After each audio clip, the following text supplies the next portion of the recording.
அவருடைய ஆயுசு காலத்துல பாதி நாளுக்கு மேல அங்கே இருந்தாச்சு அவரு. ஆனாலும் அவருக்கு ஒரு எண்ணம் இருக்கு, நான் விடுதலை ஆகணும்னு சொல்லி. ஆமென், ஹல்லேலூயா. நம்மளும் யோசிக்கலாம், இந்த பிரச்சனை இப்படியே தான் இருக்கும், நமக்கு இது மாற்றமே வராது, நம்ம அப்படியே தான் இருப்போம், நம்ம இப்படியே தான் மனித போக போறோம். நிறைய பேருக்கு அப்படி எண்ணங்கள் வரும், அப்படி யோசனைகள் வரும். அவ்வளவுதான், என் வாழ்க்கை இப்படியே முடிய போகுது, நான் இப்படியே இருந்து இப்படி முடிய போகுது என் வாழ்க்கை அப்படி சொல்லி. ஆனா நான் உங்களுக்கு சொல்ற ஒரு காரியம், நீங்க காத்து இருக்கணும். ஹல்லேலூயா.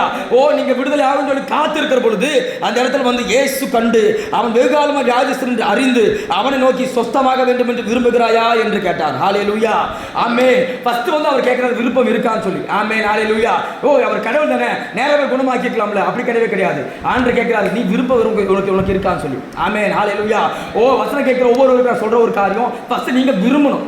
ஆமென். ஃபர்ஸ்ட் நான் விடுதலை ஆகணும்னு சொல்லி நீ விரும்பணும். எனக்கு இந்த சூழ்நிலை நான் வெளியே வரணும், நான் நல்லா இருக்கணும்னு சொல்லி விரும்பணும். நீங்க இல்ல நான் இப்படியே இருந்துக்கிறேன், நான் இப்படியே பிரச்சனை, கஷ்டத்தில், கடன் பாரத்தில், துக்கத்தில் பாரத்தில் இப்படியே இருந்துருந்தோம்னா நீங்க அப்படியே இருக்க வேண்டியதான். இயேசு வந்தாலும், இயேசு இறங்கி வந்தாலும் அவர் கேட்கிற காரியம் ஃபர்ஸ்ட் நீ விருப்பம் இருக்கான்னு சொல்லி. ஆமென், ஹல்லேலூயா. அவர் உங்க விருப்பத்தின் படிதான் அவர் செய்வார். ஆமென். நீங்க சபைக்கு வரல, இத்தனை 40 வருஷமா சபைக்கு வர, இத்தனை ரட்சிக்கப்பட்டிருக்கேன், இப்படியே உட்காந்துருக்கேன், நான் வந்து காணிக்க போடுறேன், வசனம் கேட்கிறேன், வசனம் படிக்க ஏன் எனக்கு இது இல்லை, ஒருத்தர் வசனம் படிப்பாங்க, எல்லாமே இருப்பாங்க, பட் அவங்க விருப்பம் இல்லை. ஆமென், ஹல்லேலூயா. இயேசு கேட்கிற ஒரு காரியம் விரும்புகிறாயான்னு சொல்லி. ஆமென், ஹல்லேலூயா. அவர் விருப்பத்தை சொன்ன உடனே இயேசு சொல்ற 8ஆம் வசனம் வாசிங்க. ஆமென், ஹல்லேலூயா. இயேசு அவனை நோக்கி எழுந்துரு, உன் படுக்கை எடுத்துக்கொண்டு நட என்றார். ஹல்லேலூயா. ஆமென்.